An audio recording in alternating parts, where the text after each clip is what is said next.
Have you listened to Psychedelic Cumbia yet? Because up until a couple days ago, I hadn't either, but I'm quite literally obsessed with it right now. The music is amazing. The energy, the tempo, the really weird different sounds that you're not expecting, the cleverness and like the sense of humor that the music has. It's great.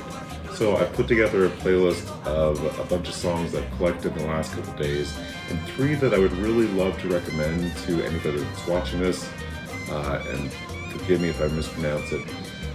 Number one would be Cumbia en Do Menor by Lito Barrientos y su Orquestra. Number two would be Cumbia del Monte Fuji by Front Cumbiero and Nino Crusaders.